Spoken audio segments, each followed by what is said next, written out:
Pernahkah kita merasa bahwa kita itu berpesan tentang suatu, tapi diterimanya malah berbeda dengan yang kita inginkan? Ya, pesannya A, diterimanya B gitu ya. Pernah tidak kira-kira? Coba diketik di chatnya ya. Sudah berapa ini yang sudah ya mengetik pernah? Ya, bagaimana biar dia dapat mengerti, Pak? Nah, insya Allah nanti habis ini kita akan bahas. Oke ya, betul, betul, betul. Pernah ada satu pertanyaan tadi. Berarti kita semua ini pernah mengatakan A, diterimanya B. Ya, tentu ini masalah. Atau mengatakan A, diterimanya A, tapi nggak seperti yang kita harapkan. A-nya amin ya, gitu. Nah, inilah sebuah problem dalam berkomunikasi. Padahal kalau kita pelajari lebih jauh, salah satu kriteria untuk bisa sukses dalam apapun adalah komunikasinya lancar, ya. Bukan bicaranya lancar ya. Saya sampaikan komunikasinya lancar. Karena untuk berkomunikasi dengan lancar, dengan baik, dengan bisa dipahami, nyampai pesannya itu tidak sekedar menggunakan alat yang canggih, pesannya jelas, detail, tidak, tapi perlu beberapa tahap. Dan hari ini, kalau kita ikuti ya, webinar kali ini dengan baik, dengan seksama, dengan berharap ilmu dari Allah, insya Allah kita akan mendapatkannya. Ya, karena Allah Maha Rahman, Maha Rahim, Maha Penguat hati kita, Maha kasih ilmu yang manfaat, kemudian Maha memberikan petunjuk-petunjuknya, hal-hal yang mungkin belum terkuak. Dan siang ini, teman-teman semua, kita tabarukan ya, mengambil berkah dari mulianya bulan Zulhijjah. Ini di akhir bulan Zulhijjah. Jadi kita berharap akhir bulan Zulhijjah ini berbeda dengan akhir bulan Zulhijjah tahun lalu. Ya, kita ingin ada sesuatu yang baru terkait dengan komunikasi kita, insya Allah. Jadi sudah pahamkah bahwa tujuan kita kali ini mengadakan webinar adalah memberikan edukasi, ya, berbagi pengalaman, berbagi pengetahuan yang tidak sekedar kita perhatikan dengan referensi-referensi ala barat. Karena kalau komunikasi seringkali identik dengan barat punya, gitu. Kita tidak hanya membaca human communication-nya Little John misalnya. Tidak.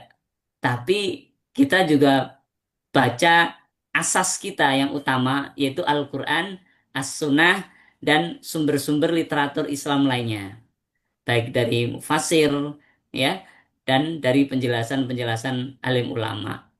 Maka ini yang sebenarnya membedakan. Nanti kita akan lihat apa sih bedanya, ya.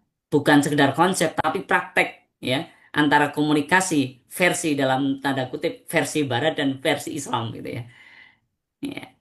Nah, versi Islam ini tentu punya karakter yang berbeda dan yang kita pelajari sekarang ini versi Islam dan tidak ditemukan di Barat ya. Ya, apalagi yang beda aliran keagamaan. Misalnya kalau kita tulis di sini ada Allah Ibrahim, ya, di Yahudi, di Nasrani disebut Abraham. Tapi di kita Ibrahim. Masih nyambung. Tapi yang lainnya nggak kenal. Ada Konghucu misalnya. Atau agama-agama yang lain ya. Nggak akan kenal kata Ibrahim itu. Ya, karena ini Abrahamic religion kan. Agama-agama Samawiyah yang mengenal sosok Ibrahim. Sehingga nomenklatur ini bisa kita kembangkan, kita elaborasi menjadi genuitas communication, ya. Ada komunikasi yang genuine, yang asli diajarkan oleh Allah dalam Al-Quran dan dahsyat banget, gitu. Dahsyat banget.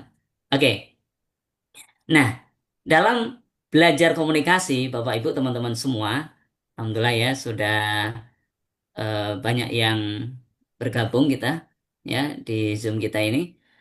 Kita harus berpegang pada beberapa unsur dalam komunikasi. Yang pertama yang kita sebut komunikator, ya, atau sender, orang yang menjadi sumber informasi, yang mengirimkan informasi. Nah, yang siang ini kita bahas nih, komunikator. Yang kedua, pesannya, ya, message-nya. Yang ketiga, channelnya, ya, medianya apa yang dipakai. Yang keempat, sasarannya, kepada siapa nih disampaikan. Dan yang kelima, efeknya, pengaruhnya seperti apa. Maka dalam teori komunikasi modern yang disampaikan Laswell yang sangat terkenal, jadi komunikasi itu adalah siapa menyampaikan apa lewat jalur apa kepada siapa dan apa pengaruhnya. Ya, Masya Allah. Ini dan siang ini kita belajar yang pertama dulu nih. Nanti pada sesi berikutnya bisa kita buat berseris nih. Setelah komunikator, ya pesan, message-nya, kemudian channelnya atau medianya, kemudian apa tadi kepada siapanya atau receiver-nya yang menerima pesannya, kemudian efeknya. Oke, kita fokus di komunikator siang ini ya. Oke, berikutnya teman-teman kita lihat. Nah, oke, terbaca ya. Apa Mbak MC, Mbak Liza apa bacaannya itu? Cek aja ini sama dengan sini Ilus- nggak?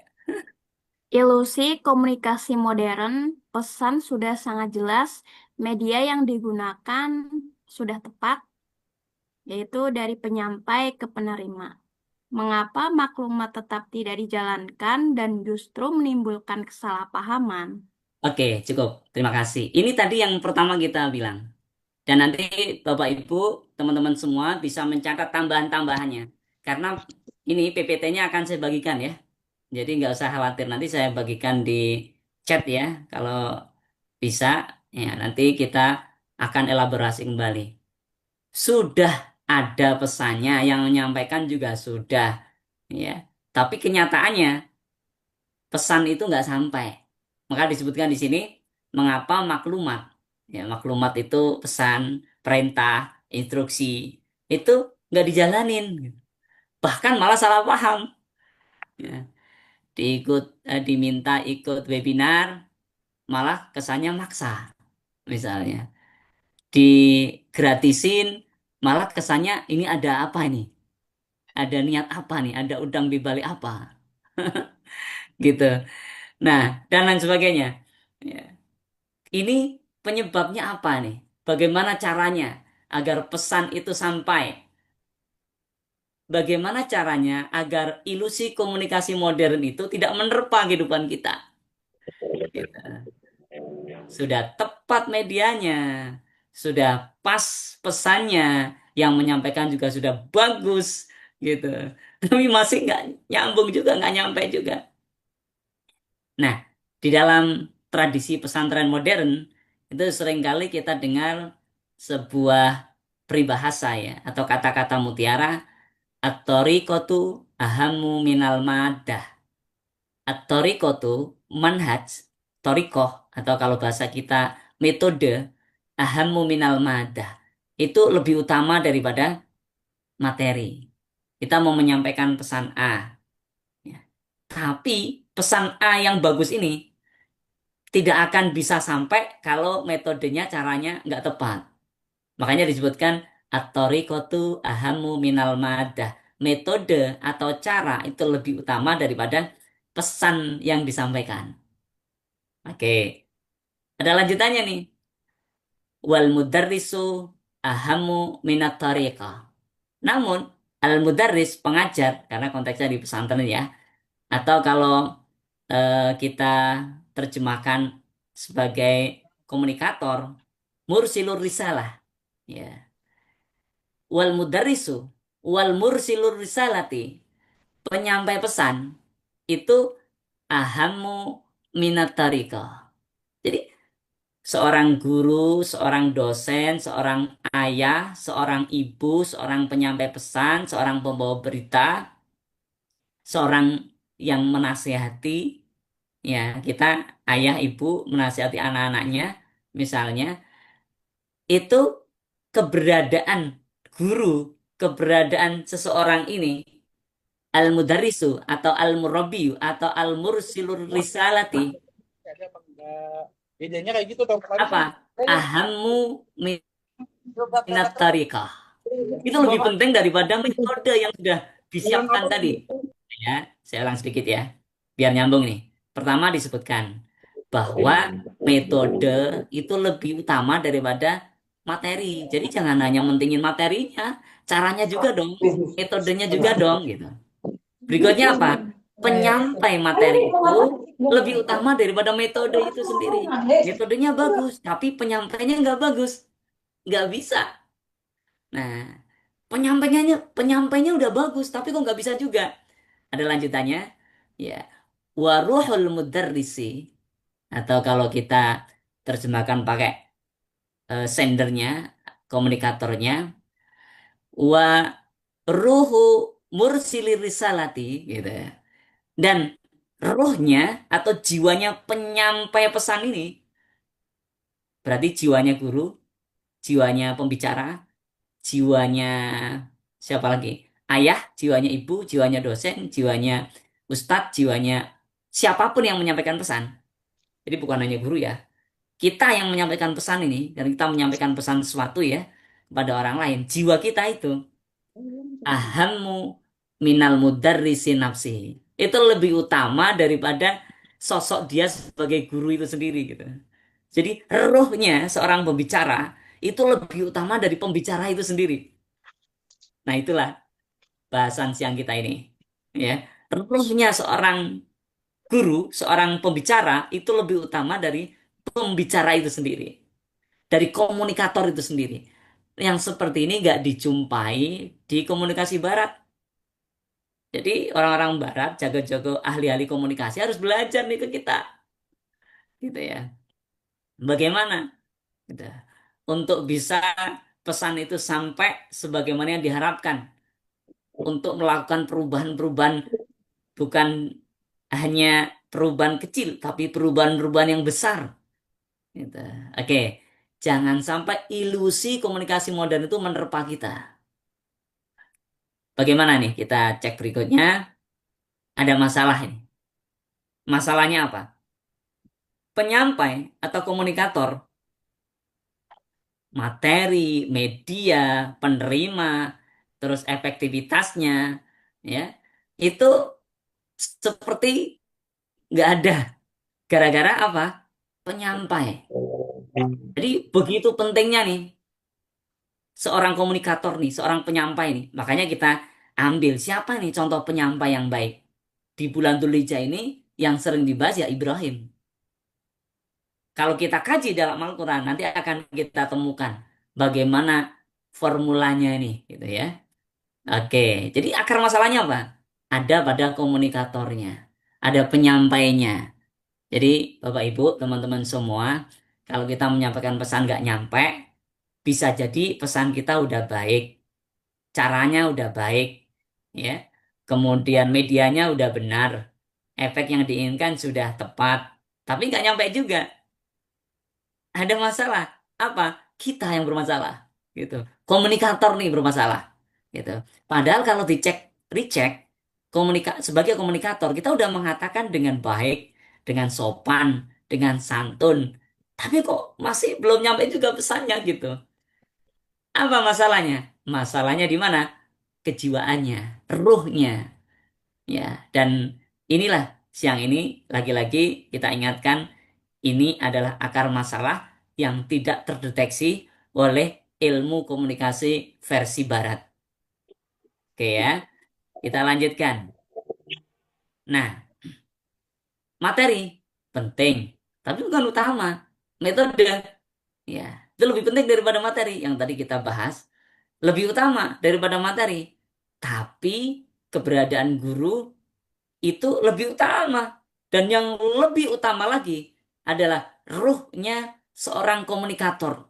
Jiwanya seorang komunikator. Waruhul mudarrisi atau waruhu mursili risalati. Ya.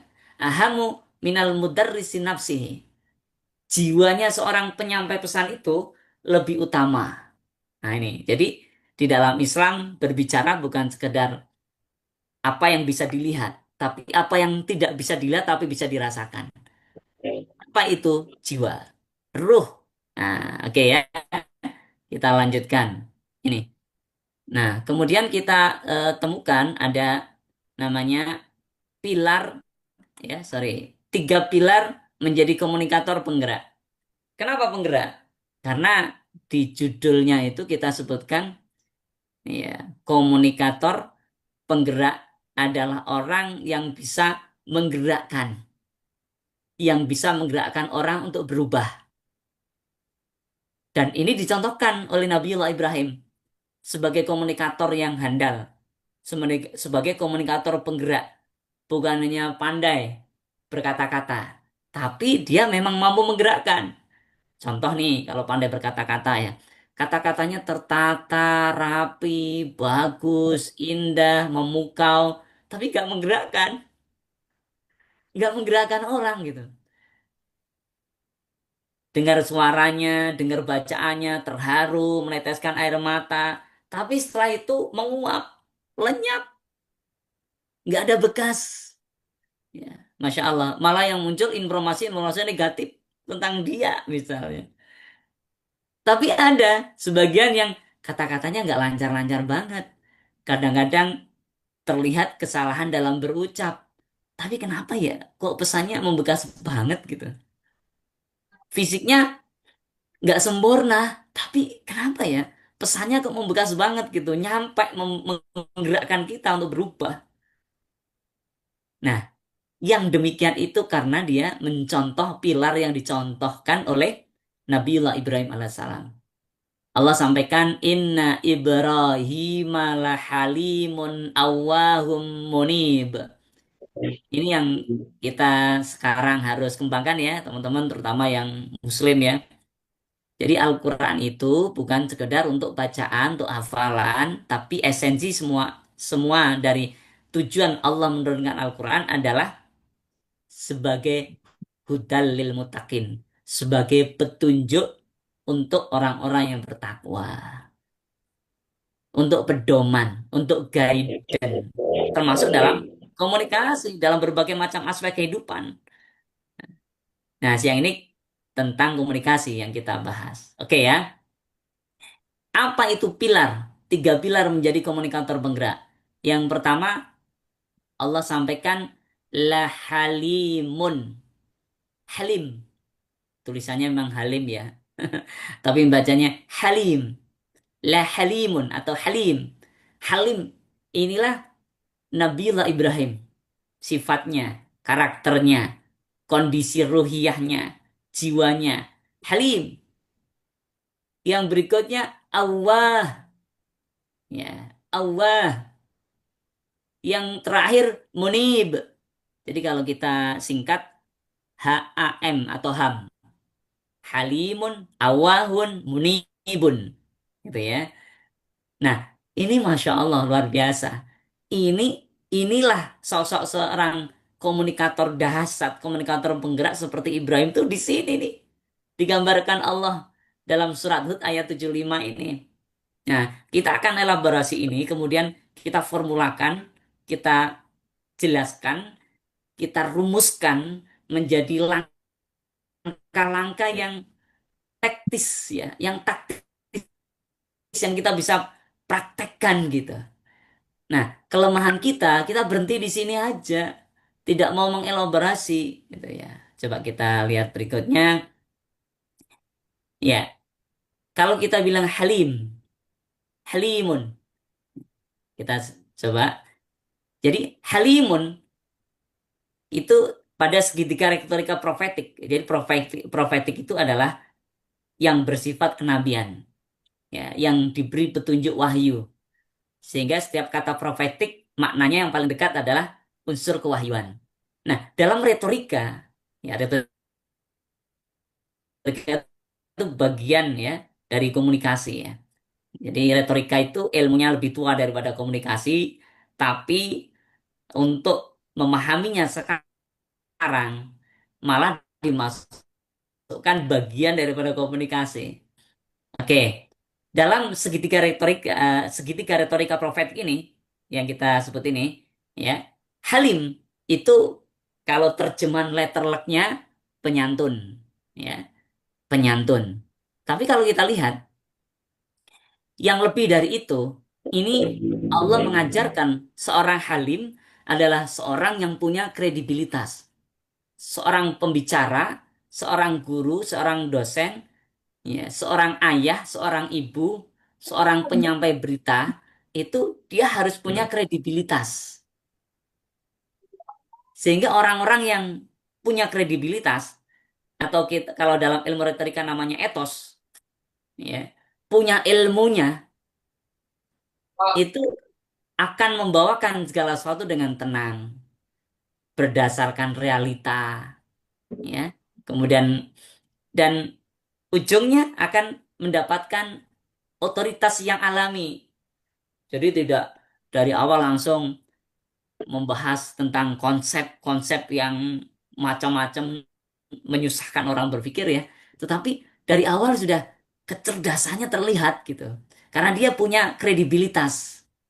Dan kredibilitas itu tidak bisa hanya ditampilkan dengan gelar. Enggak. Tapi kredibilitas itu harus diraih dengan ilmu, dengan pembelajaran. Jadi, kalau kita ingin menjadi seorang pembicara yang baik, yang punya energi menggerakkan, sebagaimana Ibrahim, konsep yang dilakukan Ibrahim, metodenya, beliau menjadikan diri beliau itu halim. Halim, yaitu orang yang punya kredibilitas tentang apapun yang disampaikannya. Ya, kita mau menyampaikan tentang komunikasi misalnya. Tidak bisa tiba-tiba kita manfaatkan aplikasi modern ChatGPT atau aplikasi-aplikasi yang lain ya, kemudian tiba-tiba disampaikan.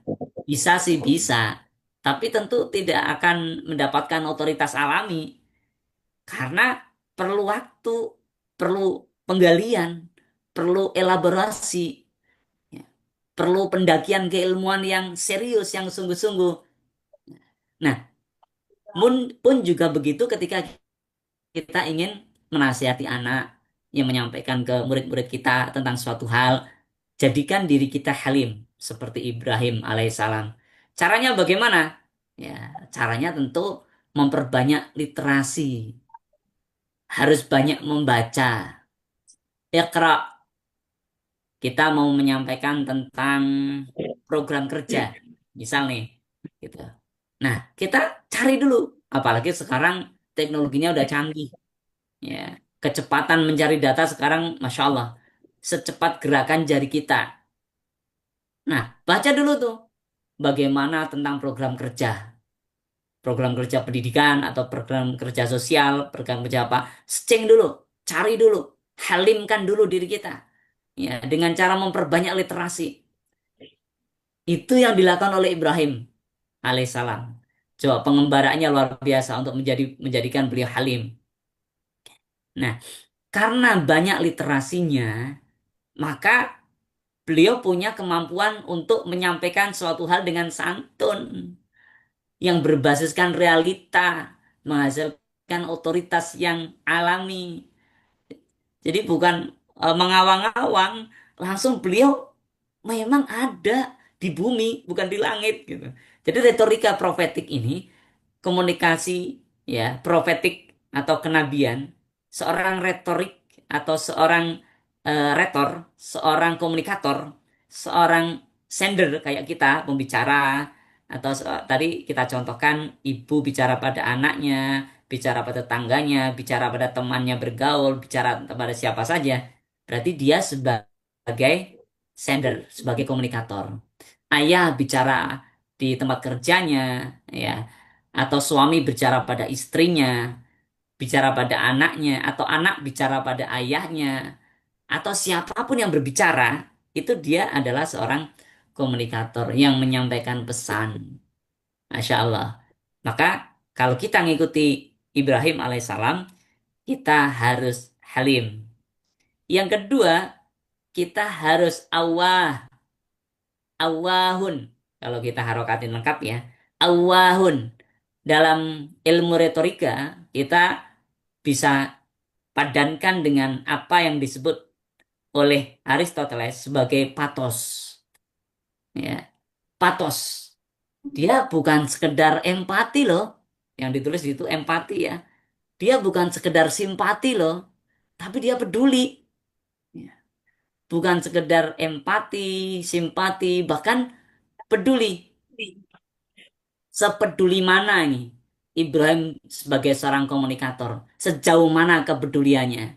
Coba kita lihat dalam Al-Jami' li Syu'abil Iman. Eh, Al-Jami' li Syu'abil Iman. Ya, ini kalau kita terjemahkan tekstualnya, pengumpul cabang-cabang keimanan. Al-Jami' li Syu'abil Iman.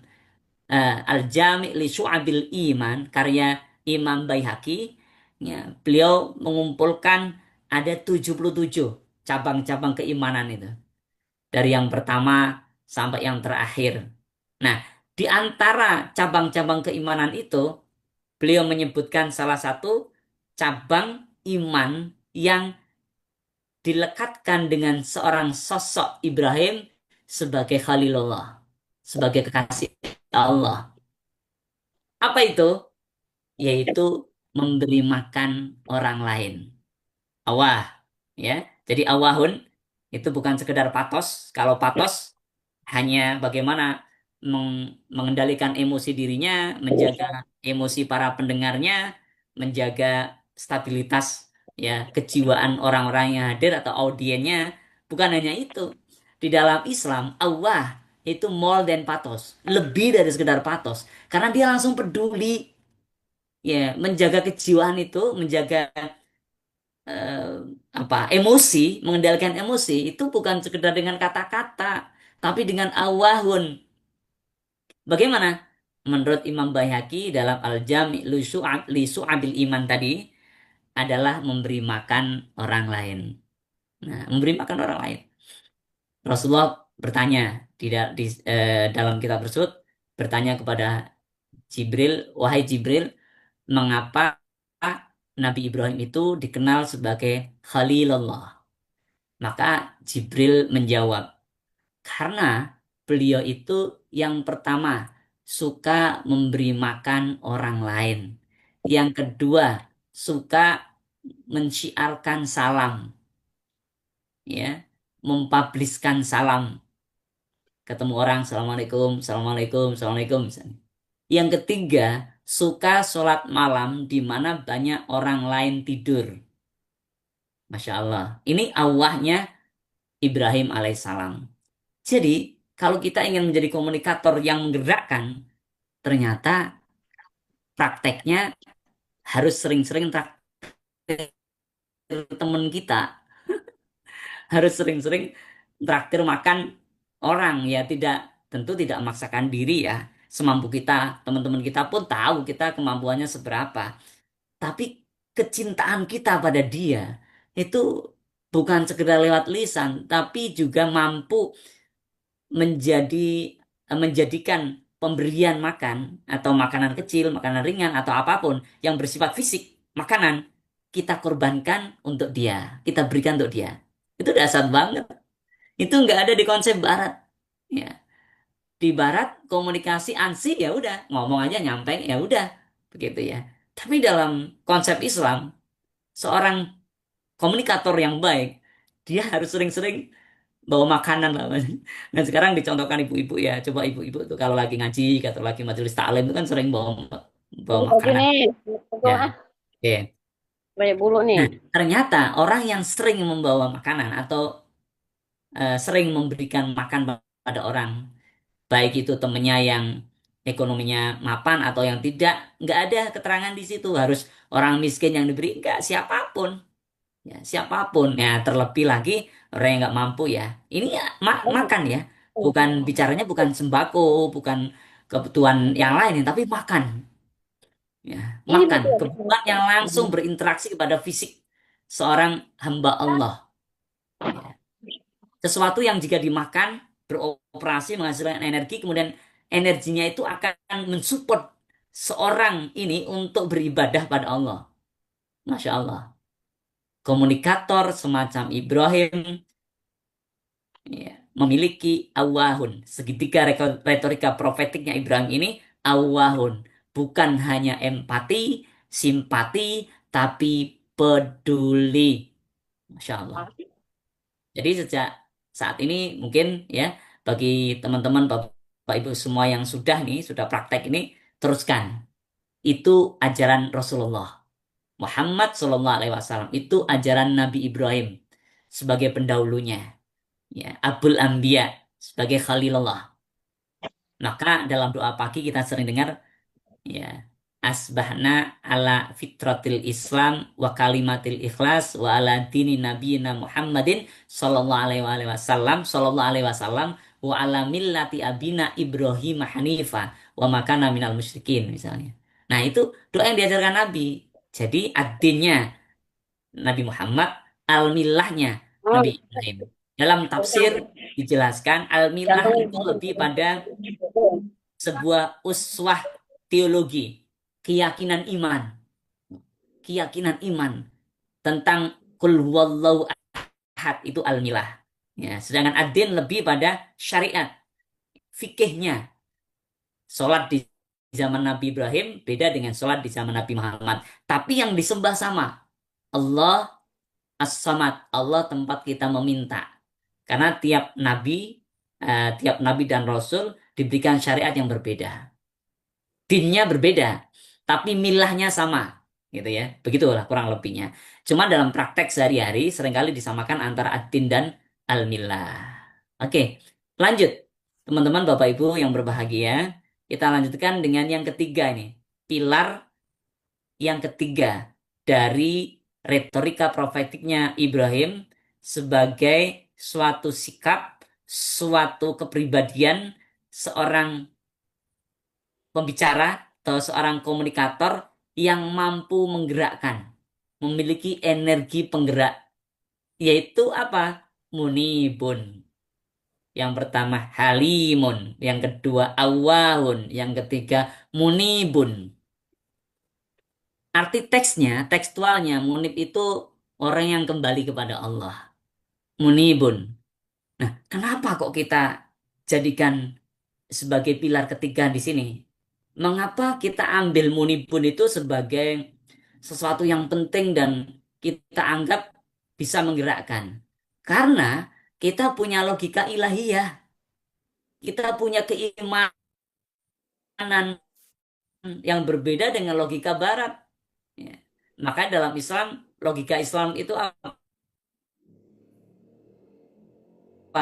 Setelah semua dilakukan dengan optimal, terserah kita bertawakal kepada Allah, kembalikan semua hasilnya kepada Allah. Biarkan Allah yang menentukan hasilnya. Kita yang menentukan aktivitas amalnya. Ya. Kita yang menentukan kita ini mau ngapain gitu. Sedangkan Allah yang berhak menentukan hasilnya.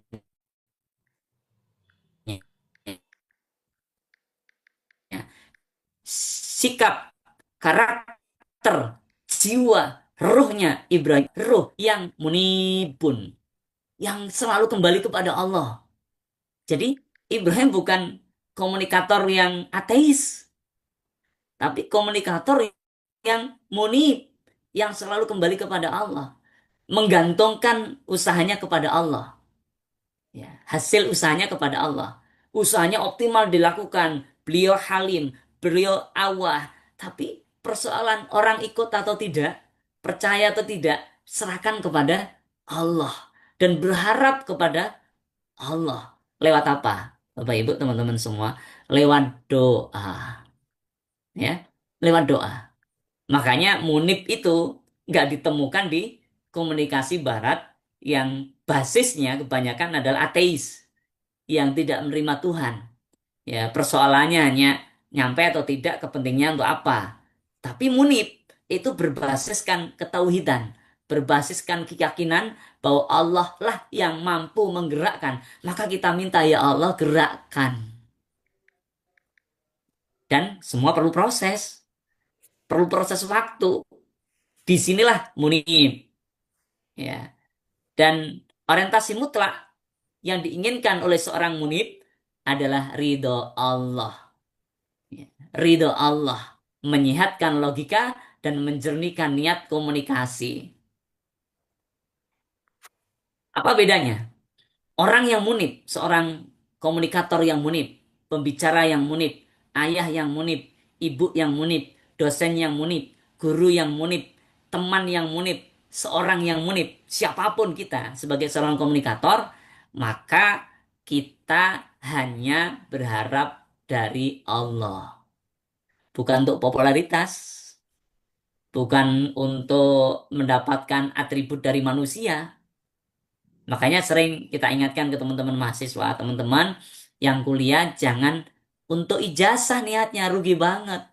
Nggak kita niatin pun itu akan diberikan kalau kita mengikuti arahan-arahannya.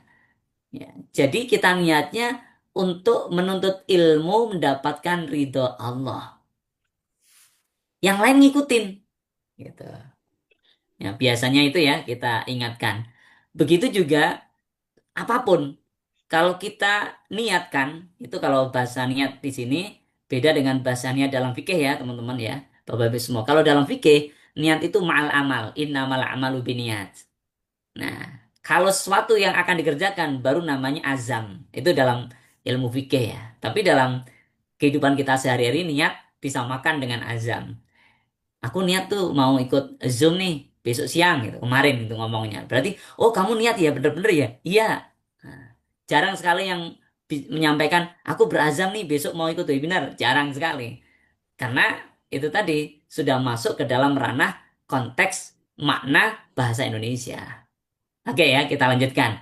Jadi seorang Ibrahim adalah seorang yang halimun, awahun, munibun. Seorang yang mempertahankan etos Islami. Jadi saya sebut etos Islami karena berbeda dengan etos eh, versi Aristoteles ya. Patos Islami beda dengan patos versi Aristoteles.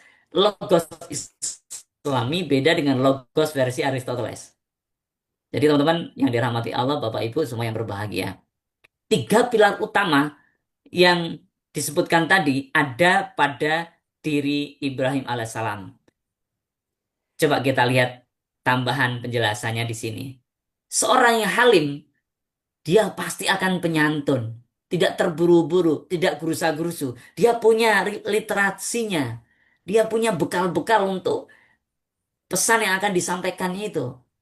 Melalui proses verifikasi dulu.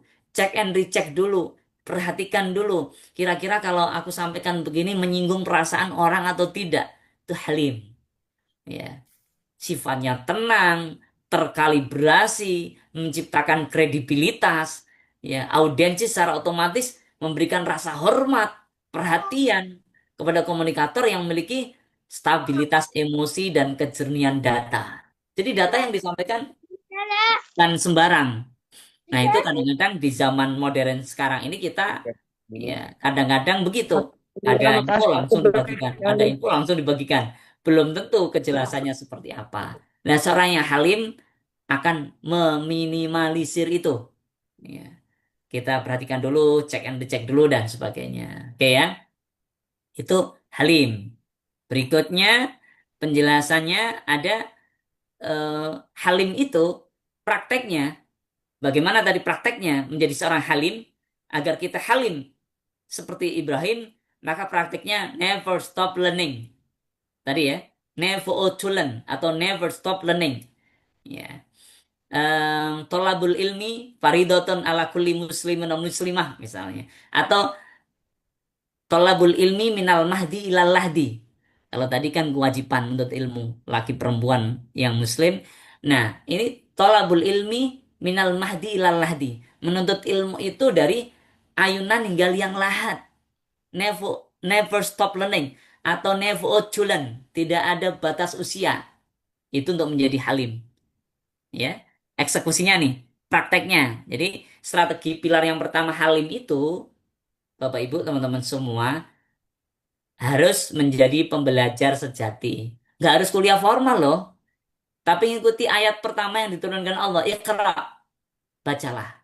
Kita harus sering baca, bukan hanya baca WA kita ya, tapi baca literatur, baca referensi, baca perkembangan, ya, kepikiran apa langsung segera cari di internet misalnya, cek ya, recheck menurut ini, cari website yang kredibel, ya, kemudian cross check dengan beberapa sumber yang lain. Kalau ragu, tanyakan pada orang yang ahli dzikir, yang lebih tahu. Is'alu ila ahli dzikir, cari tahu dari orang-orang yang lebih tahu tentang itu misalnya. Itu prakteknya seperti itu, kalibrasinya seperti itu sebagai seorang yang halim. Nah, kemudian apa? Ini ada nih tambahannya. Prakteknya ya, halim itu dipraktekin dengan ikra terus, membaca terus, belajar terus. Kemudian yang kedua, ya, merutinkan doa Nabi Ibrahim dalam surat Asy-Syu'ara ayat 83, Rabbi habli hukmau wa alhiqni bis-salihin. Rabbi habli hukmau wa alhiqni bis-salihin. Ini Masya Allah, seringkali kita sebut dengan ilmu hikmah.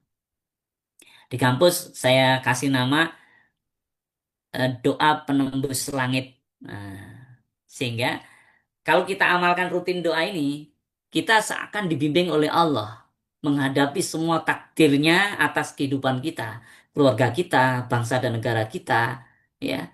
Kita akan dikasih bimbingan. Oh, gini loh memaknainya, gini loh memaknainya seperti itu. Itu praktek dari Halim. Berikutnya Allah. Apa prakteknya? Tadi sudah kita sempat singgung.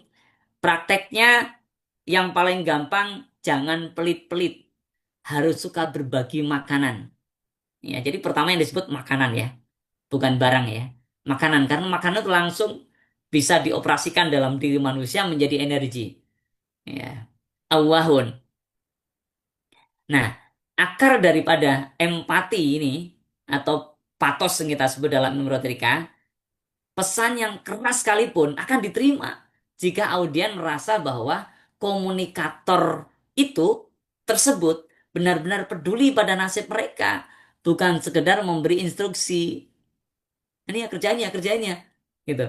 Ya, ya ini udah kerjain lah begini-begini gitu. Tapi kalau misalnya sebelumnya kita sudah sering berbagi makanan, ya, kita belum ngomong aja udah dikerjain, gitu ya. Kita belum datang aja udah ditunggu. Kita belum bermaksud, hati kita baru mau ngomong gitu, mulut kita baru mau ngomong, hati kita baru berucap, hatinya, lisannya belum mengeluarkan kata-kata, itu sudah bisa dipahami. Itulah yang saya sebut menggerakkan tuh. Ya, karena kita sering berbagi makanan. Ya tidak boleh alasan miskin ya.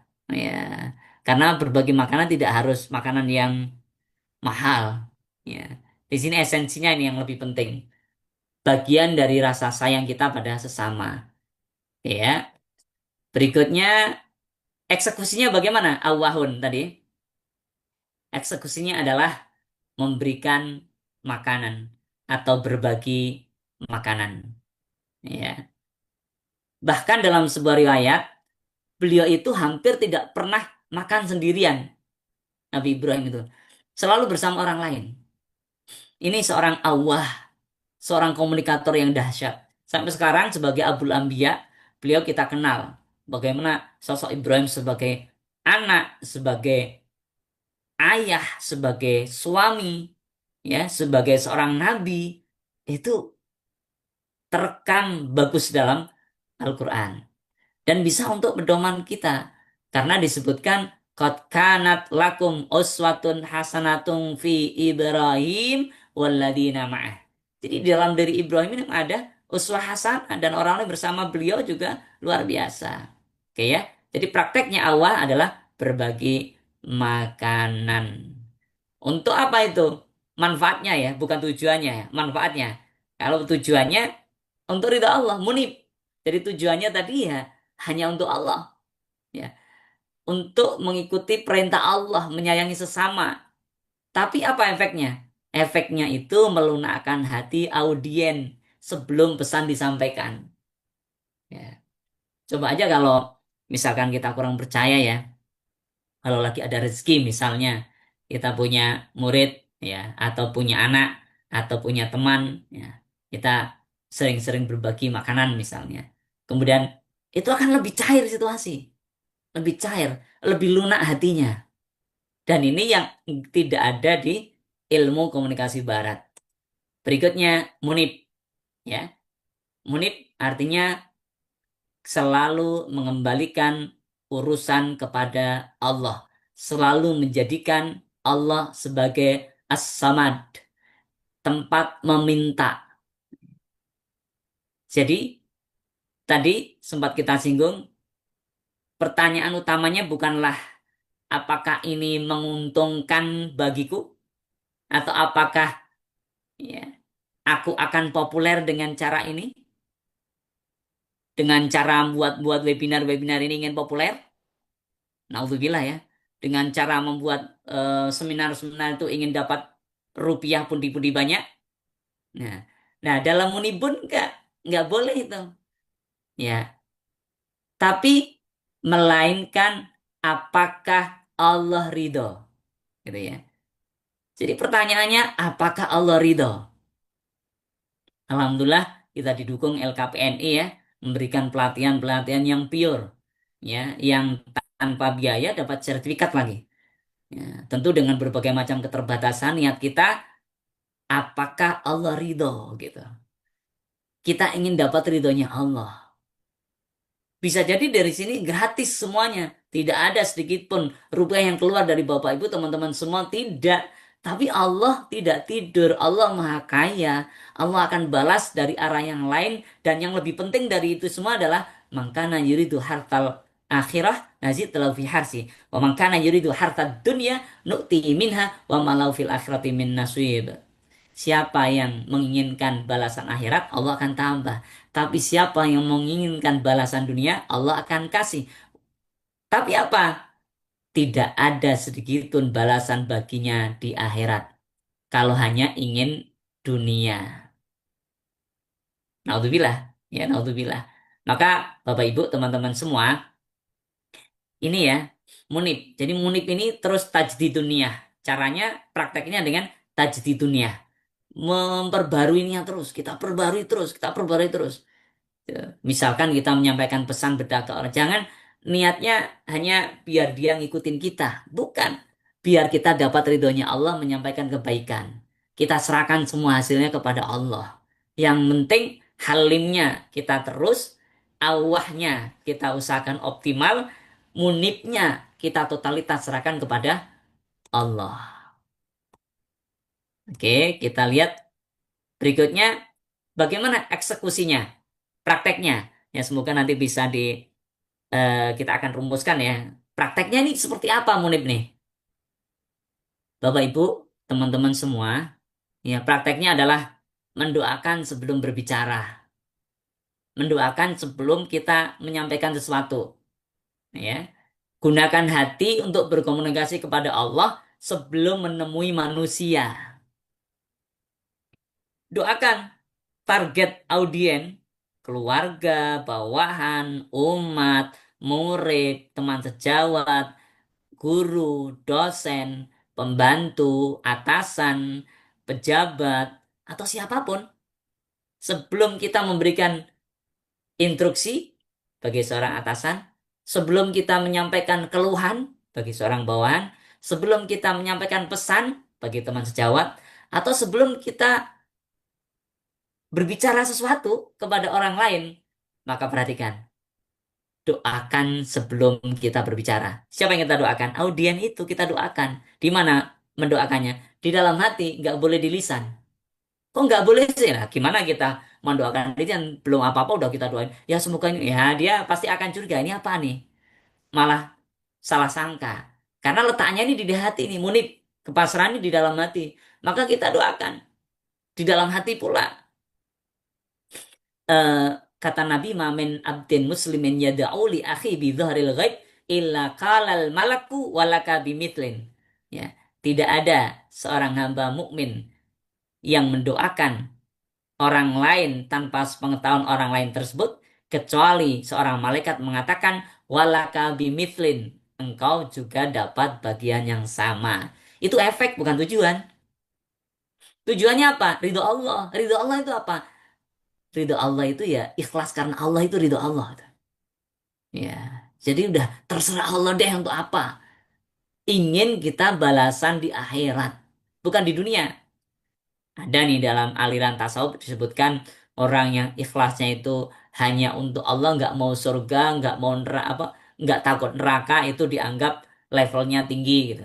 Ya, kalau kita perhatikan Al-Quran belum tentu. Kenapa? Karena surga neraka disediakan oleh Allah. Jadi kalau kita berharap ridha Allah, terus Allah kasih surga, ya nggak apa-apa gitu. Jangan kemudian saya nggak mau surga ya Allah, aku hanya ingin melihat wajahmu. Tuh nggak pakai apa ya, pakai rasa, itu bukan pakai ya, nas dalil ya. Harusnya apa, tidak sekedar rasa gitu, tapi harus ada nasnya, dasarnya. Nah, kalau kita mendapatkan ridha Allah dan Allah menghadiahkan surga, alhamdulillah, diterima begitu ya contohnya. Jadi kita doakan nih, contoh prakteknya sebelum beberapa hari sebelum saya memutuskan nih bersama teman-teman LKPN untuk mengadakan webinar ini, udah banyak berdoa dalam hati, ya Allah semoga bermanfaat ya Allah, semoga teman-teman dapat mendapatkan manfaatnya dan langsung bisa praktek ya Allah. Itu munib. Dan ini nggak ada di paradigma komunikasi Barat, nggak ada. Dan kenapa Ibrahim merupakan sosok uswah hasanah selain Nabi Muhammad? Karena salah satunya ya beliau punya unsur-unsur yang bisa kita contoh. Sebagai anak, Ibrahim pernah sebagai anak. Bagaimana anak berbicara kepada ayah kandungnya yang berbeda prinsip, misalnya. Nah, kalau Nabiullah Ibrahim kan ayahnya sudah wafat ketika beliau belum lahir. Nah, sehingga praktek contoh dialog seorang anak kepada ayah tidak ditemukan di Nabi Muhammad, tapi ditemukan di Nabiullah Ibrahim alaihissalam. Selain itu, Quran menyebut 69 kali ya, nama Ibrahim. Dan kalau kita cek nih di dalam Al-Quran, dialog-dialog Ibrahim dalam Al-Quran itu banyak berisikan doa. Sehingga lagi-lagi doakan sebelum kita bertemu siapapun. Banyaklah berdoa di dalam hati sebelum kita menyampaikan apapun. Jangan kemudian kita ada terbesit di hati kita itu suatu hal yang negatif. Ya, oke, kita perhatikan berikutnya. Diagnostik komunikator, ya, konvensional vs profetik. Kalau konvensional kita sebutlah Barat, kalau profetik kita sebutlah Islam, gitu ya kurang lebihnya. Ini, kalau komunikasi konvensional, seorang komunikatornya itu berharap popularitas, berharap validasi, pengen diakui, berharap apa, melakukan ketaatan yang buta. Ya. Sebenarnya foto rame-rame. Riset demografi audiens dan trik psikologis itu dilakukan untuk persiapan sebelum komunikasi. Kemudian juga manipulasi kata-kata untuk memaksa persetujuan pun dilakukan. Dalam perjanjian misalnya itu bagian dari strategi mereka untuk mendapatkan tujuan-tujuannya. Tapi dalam komunikasi profetik nggak demikian. Allah menjadi tempatnya bergantung, tujuan akhirnya mendapatkan ridho yang menyelamatkan, yakin, dialog ilahiyah, kalibrasi niat dan doa spesifik dipancarkan, bukan hanya demografi, riset demografi. Nanti yang akan ikut peserta webinar ini siapa saja ya? Pendidikannya apa saja ya? Pekerjaannya apa saja ya? Dari daerah mana saja ya? Kira-kira apa kecenderungannya? Bukan hanya itu, tapi banyak berdoa. Dialog ilahiyah dilakukan di samping ada riset sebenarnya itu ya. Jadi ada kalibrasi niat, ada doa yang spesifik. Masya Allah. Dan itu dilakukan Ibrahim alaihissalam. Dan kata-katanya nggak boleh dimanipulasi. Sesuatu yang ya penuh dengan ketulusan. Jadi bukan dibuat-buat, itu memang yang dirasakan, gitu. Empati, simpati, rasa iba, tulus, ya, kemudian berbagi, itu dilakukan lagi-lagi karena Allah. Saya dulu pernah tuh nemani teman ya, yang dia lagi nyalek. Dia nyumbang nih sana sini. Ternyata di daerah yang dia sumbang tidak ada yang milih dia kecuali hanya 5 atau 7 orang. Padahal dananya udah banyak dikeluarkan. Akhirnya apa statementnya? Nanti nggak usah di sana lagi deh. Nah, coba seperti itu. Karena bukan karena ridho Allah, bukan bagian daripada untuk mendapatkan ridhonya Allah, hanya untuk pundi-pundi dunia, popularitas. Nah, ini yang perlu disampaikan juga sebagai kritik membangun ya bagi para caleg, bagi cara pemimpin daerah. Ya, meskipun ada efek nanti dipilih misalnya, efek itu tidak boleh menjadi tujuan. Harusnya tujuannya adalah Allah, munibun, dikembalikan kepada Allah sebagai perintah Allah untuk berkompetisi misalnya. Berkompetisi dalam perhelatan politik, dalam perhelatan pendidikan, dalam perlombaan apapun, itu bagian dari perintah Allah. Fastabikul khairat. Jadi bukan tujuan akhir untuk menjadi A dan B gitu ya. Nah, sehingga tidak boleh kita memanipulasi. Oke, terakhir dari slide ini, teman-teman, pesan yang digerakkan oleh Allah. Inilah hasilnya. Jadi kalau kita lakukan ini, kita mencoba menjadi komunikator yang halim, mencoba menjadi komunikator yang awah, mencoba menjadi komunikator yang munib, maka pesan yang kita bawakan itu adalah pesan yang digerakkan oleh Allah. Dan kalau Allah yang menggerakkan pesan itu, ya nggak mungkin nggak bergerak orang, gitu ya, nggak mungkin meskipun perlu proses waktu. Sebelum meningkatkan teknologi komunikasi atau menghaluskan trik retorika Anda, perbaikilah ruh Anda sebagai seorang komunikator. Bagaimana cara memperbaiki agar kita bisa memancarkan pendaran energi yang menggerakkan itu dengan menjadikan diri kita seorang yang halim, seorang yang awah, dan seorang yang munib. Karena pesan yang dihidupkan oleh ketulusan jiwa akan selalu menemukan jalannya ke dalam hati manusia. Karena kita berbicara kepada manusia, bukan kepada mesin. Oke, Masya Allah ya. Ini eh, slide pertama sebenarnya. Tapi waktunya udah 14.16 ya. Kita akan lanjutkan lagi ya. Tapi nanti ada dialog ya. Tapi mungkin ada Ustadz Dr. Haji Muhammad Arifin sudah hadir kah? Ada?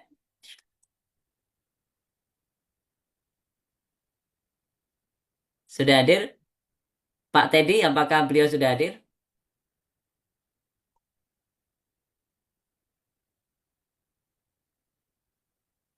Oke. Oke. Belum, belum. Oh, belum. Ya, oke, nggak apa-apa. Kita lanjutkan dulu ya. Ini mohon izin satu slide lagi untuk menguatkan, tapi nggak akan saya jelaskan panjang. Untuk menguatkan ini tadi ya, kita lihat slide-nya sebut sudah belum ya? Saya belum share ya. Oke, ini.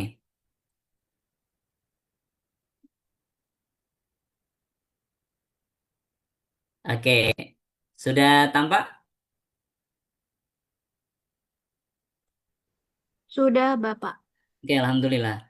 Nah, teman-teman, ini arsitektur komunikator penggerak ya, yang kita maksud adalah seorang Ibrahim, seperti seorang Ibrahim itu dua jalan menuju komunikasi yang efektif.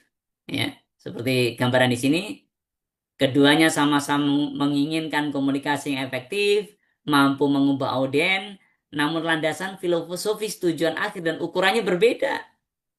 Ya, berpijak kepada hal yang berbeda.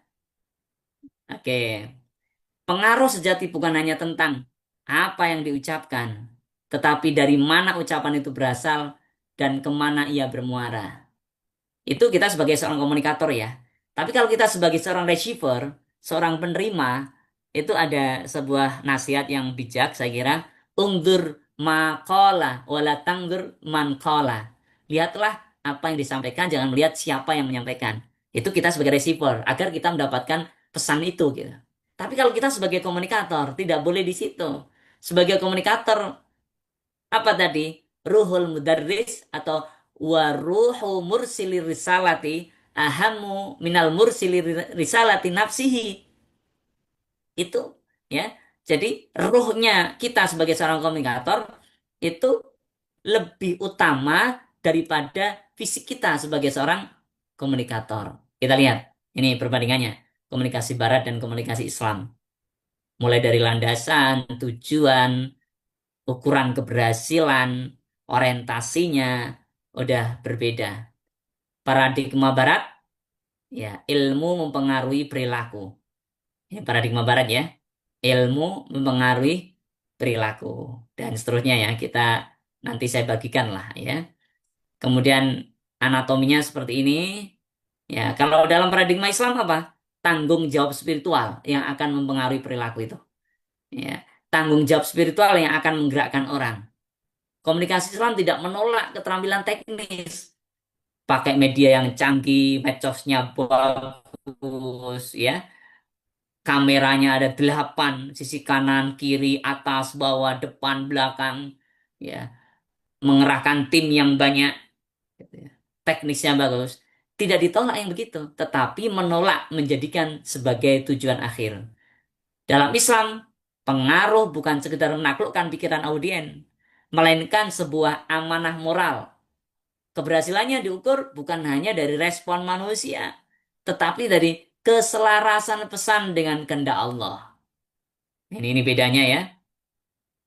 Oke, kita lihat akar kepercayaan yang menumbuhkan pengaruh. Ada uswah hasanah, rahmah, kasih sayang, amanah, ikhlas, sidik, dan lain-lain. Banyak sekali. Ya. Berbeda dengan teori barat yang berfokus pada apa yang terlihat oleh audien. Islam mewajibkan fondasi yang tidak terlihat. Apa itu? Niat dan kejujuran di hadapan Allah. Kepercayaan lahir secara alami dari akar ini. Jadi hari ini kita webinar, kita coba terus tajdid dunia, kita luruskan niat kita hanya berharap dari Allah. Bukan dari kontribusi Bapak Ibu dan siapapun yang hadir di sini. Gitu ya. Tapi kita semua berharap dari Allah. Nah, Kompas Hikmah sebagai navigasi pesan. Robbi habli hukma wal hikni bisalihin. Asy'ara ayat 83 tadi diamalkan untuk mendatangkan halimnya Allah. Ya, seperti halimnya Ibrahim, Allah kasih halim sebagaimana Ibrahim dikasih halim oleh Allah. Kita insya Allah mendapatkannya. Dan hikmah itu dikuatkan dalam surat An-Nahl ayat 125. Ud'au ila sabili rabbika bil hikmati wal mau'izatil hasanati wajadilhum billati hiya ahsan. Ya, Masya Allah, tepat kata, tepat sasaran, tepat waktu, tepat cara. Anomali terbesar, dimensi ikhlas. Ini adalah karakter yang hampir tidak ditemukan dalam literatur komunikasi persuasif ala Barat. Ya. Logika Barat apa? Komunikator mencari keuntungan personal, reputasi, finansial, pengikut. Ini LKPNI mencari keuntungan personal atau lembaga, reputasi, finansial, pengikut. Itu paradigma Barat. Nggak boleh dalam paradigma Islam. Apa dalam paradigma Islam? Logikanya ikhlas. Komunikator melepaskan ego, menyampaikan pesan bukan demi popularitas, melainkan murni demi kebenaran dan ridho Allah. Ketiadaan pamrih inilah yang secara paradoksal menghasilkan karisma yang tinggi, menghasilkan energi yang menggerakkan setiap audien yang ada. Menjadi uswatun hasanah, ya. Dalam Islam manusia lebih mudah digerakkan oleh demonstrasi visual dari sebuah nilai daripada sekedar retorika. Makanya Rasulullah sebagian mengatakan beliau bukan orang yang pandai bicara, pidato, intonasinya meliuk-liuk, tinggi rendahnya hebat, enggak. Tapi beliau dakwanya bukan hanya bil qaul tapi juga bil hal. Dengan contoh suri tauladan yang baik. Begitupun Nabi Ibrahim alaihissalam. Inilah komunikator yang baik. Komunikator adalah pesan itu sendiri. Jadi kalau kita ingin mengatakan sholat yuk, kita sholat. Itu maksudnya. Kita sebagai komunikator, kita juga masuk ke situ. Gitu. Ya. Oke ya. Dan inilah akan mentransformasi hati kita. Ya, siapapun yang mendengarnya. Inkarnasi nilai. Uswatun hasanah, komunikator menjadi bukti hidup dari pesan. Kemudian akan terjadi apa? Transformasi hati, perubahan kesadaran yang hakiki. Setelah melalui proses penyampaian kebenaran pesan sesuai dengan wahyu, nilai spiritual Islam, ya, kemudian melakukan observasi audien, melihat kesesuaian kata dan perbuatan, kemudian disesuaikan dengan pesan-pesan ilahiyah akan menggerakkan orang. Oke. Oke, kita lihat sebentar dua sumber orientasi komunikasi ya dalam komunikasi Islam menurut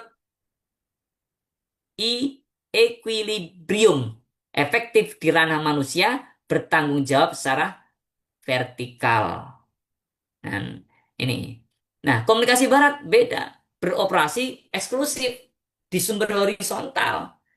Human to human, nggak ada kaitannya sama Allah, sama Tuhan. Nah, akuntabilitas human to God, kemurnian niat, moralitas, dan syariat. Itu dalam komunikasi Islam. Sehingga komunikasi modern beroperasi secara eksklusif di sumber horizontal. Komunikasi Islam menuntut titik equilibrium, menjaga efektivitas di ranah manusia sambil mempertanggungjawabkannya secara vertikal kepada Allah. Siapa yang lebih mampu menggerakkan? Kalau begini, mau barat atau yang Islam? Ya, tentu jawabannya perubahan sejati membutuhkan fusi dari keduanya. Fusinya ada di Ibrahim alaihissalam. Di tiga pilar komunikator penggerak ideal tadi. Kredibilitas ilmiah, kita kenal dengan Halim, kekuatan personal, kita kenal dengan Awah, dan integritas spiritual, kita kenal dengan Munib.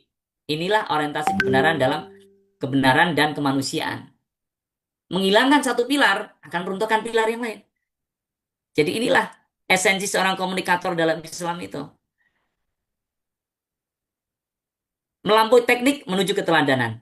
Kayak yang tadi kita katakan, kekuatan pengaruh yang paling besar dan abadi tidak lahir dari manipulasi psikologis, melainkan dari perpaduan sempurna antara kebenaran pesan, kemuliaan akhlak, dan keteladanan hidup. Oke, Alhamdulillah. Ya, kita sudah cukupkan ya. Ya, mohon maaf terlalu lama ya saya bicara karena semoga ini menjadi masukan-masukan yang berarti bagi teman-teman semua. Alhamdulillah ada 139 ya bersama-sama kita dalam Zoom ini. Pertanyaan dari Bapak Mansur. Mm-mm. Assalamualaikum. Bertanya, Pak, bagaimana cara menerapkan komunikasi secara Islam ini di lingkungan kerja? Masya Allah. Terima kasih Pak Mansur. Pak Mansur di daerah mana nih Pak Mansur?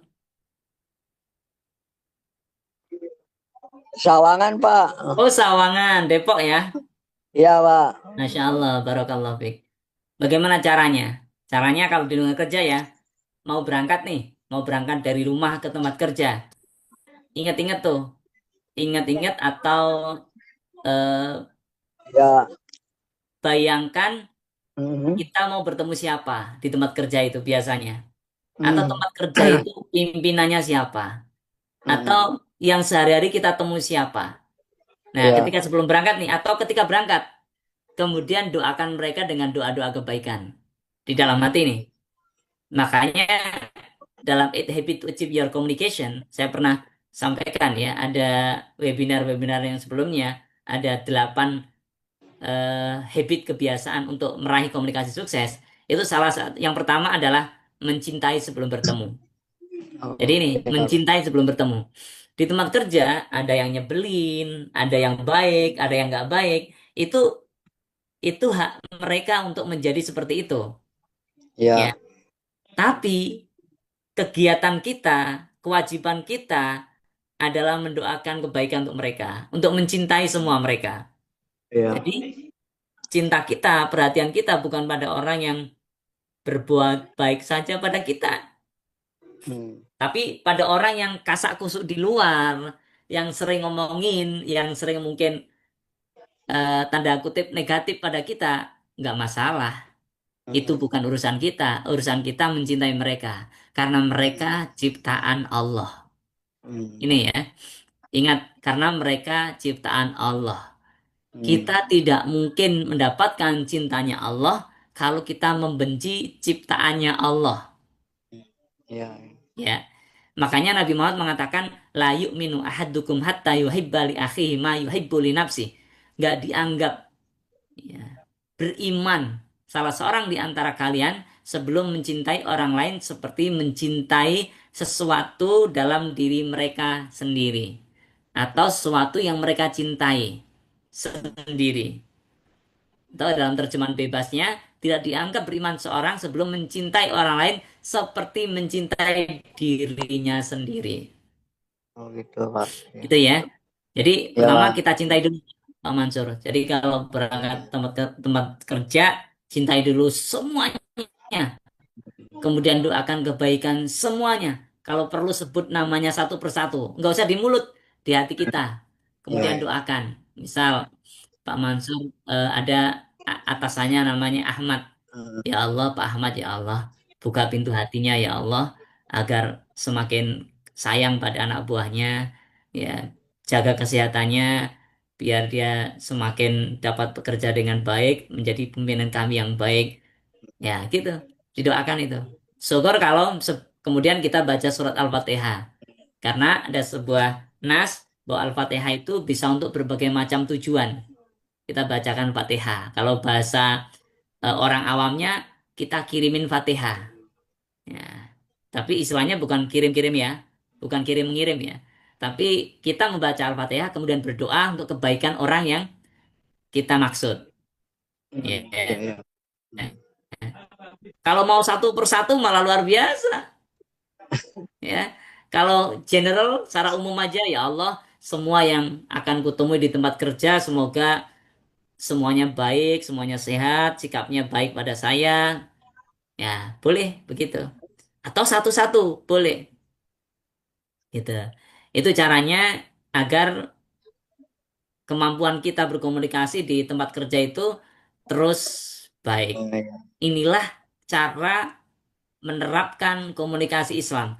Jadi, komunikasi Islam itu tidak sekedar dimulai dari kata-kata yang mempesona, yang bagus, yang membuat orang terpengaruh, tapi dimulai dari jiwa, dari hati untuk mencintai mereka. Itu Ya. yang beda ya.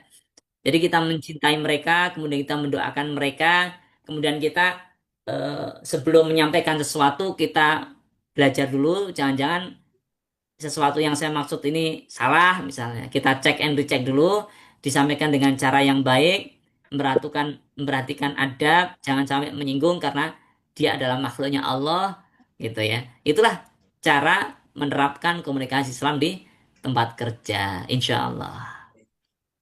Ya, semoga bisa dipraktekkan. Ya, makasih Pak. Ya. Sami-sami Pak Mansur. Oke, silakan Mbak Aliza ada lagi? Baik, baik, terima kasih Bapak atas penyampaiannya tadi. Ada sebuah masukan dari Bapak Kiki Hen, Ya, sebuah masukan Bapak. Jadi, Pak, adakan acara seperti ini, roadshow ke sekolah-sekolah, terutama sekolah negeri. Jadi, siswa belajar public speaking sekaligus belajar memperdalam agama. Jadi, antara dunia dengan agama berjalan beriringan. amin ya. Semoga ya, semoga suatu saat Allah buka jalannya ya. Iya. Karena penting ya untuk memberikan nuansa ini. Ramadan kemarin saya diminta SMA 1 ya, Tangsel di Ciputat untuk mengisi apa pesantren kilat. Ya, ini Abid mau tanya ya. Silakan Abid ya. Boleh langsung, boleh di chat ya. Nah, 3 hari saya mengisi, alhamdulillah responnya baik. Nah, salah satunya muatan-muatan ini, muatan-muatan untuk berkomunikasi dengan baik dengan yang Islami, ya. bagaimana menjadi pemuda yang dirindukan surga. Ya, tentu awalnya semua itu dari hati. Karena komunikasi Islami itu basicnya adalah Quran dan hadis. Untuk berbicara, basicnya adalah dengan cinta. Jadi tidak boleh kita berbicara dengan kebencian. Meskipun kita nggak setuju. Contoh sederhana ya. Dulu, ya saya bicara dulu aja ya. Kalau sekarang kan nanti banyak masalah. Dulu misalnya. Dulu saya tidak suka dengan kebijakan-kebijakan Pak Jokowi misalnya. Saya nggak boleh secara komunikasi Islam saya mengatakan Jokowi itu ini sampai kemudian dikatakan dengan emosional, dengan menjelekkan sejelek-jeleknya itu nggak boleh. Itu bukan komunikasi Islam. Tapi kita sampaikan doa, doa. Kalau ketemu ya ada dialog. Kalau perlu kita sampaikan pesan, saling bertukar pengalaman, saling mengingatkan. Contohnya begitu. Itu contoh komunikasi Islam. Insya Allah doakan semoga ada waktu, ada jalan dan ada energi ya yang bisa nyampe ke sekolah-sekolah sehingga ada yang memfasilitasi sehingga teman-teman kita, para murid itu melihat bahwa komunikasi Islam ini dasar banget ya dan bisa mempraktekkan gitu. Sekarang banyak orang yang pandai berbicara tapi tidak pandai menggerakkan.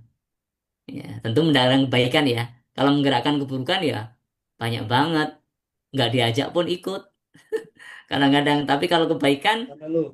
ya tidak mudah. Ini. Nah, kan ada lagi dari Abid ya kayaknya itu, Mbak Lisa.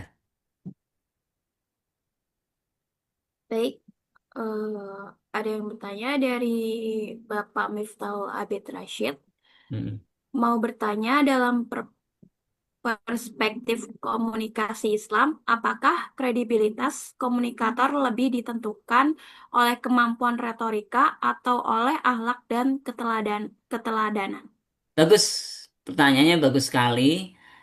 Penentunya adalah akhlak dan keteladanan, bukan kemampuan beretorika saja, ya. Itu unsur tapi bukan utama. Makanya tadi disebutkan waruhul mudarrisi ahammu minal mudarrisi nafsihi. Jiwanya atau akhlaknya seorang penyampai, komunikator itu lebih utama daripada komunikator itu sendiri. Akhlaknya, keteladanannya seorang pembicara itu lebih utama dari pembicara itu sendiri sebagai seorang yang berbicara. Nah, nanti pengaruhnya mungkin nggak langsung, tapi suatu saat tiba-tiba kita pernah inget Pak siapa, inget Bu siapa, kemudian beliau berdua ini, Bapak atau Ibu itu, menginspirasi kita untuk melakukan kebaikan. Berarti berhasil tuh. Gitu. Padahal sudah gak ketemu lama, sudah berpisah, bahkan mungkin sudah wafat. Tapi perilakunya, akhlaknya, kata-katanya menjadi inspirator bagi kita, kemudian mampu menggerakkan kita melakukan kebaikan. Itulah komunikator Islam. Itulah komunikasi yang Islami. Gitu ya. Insya Allah.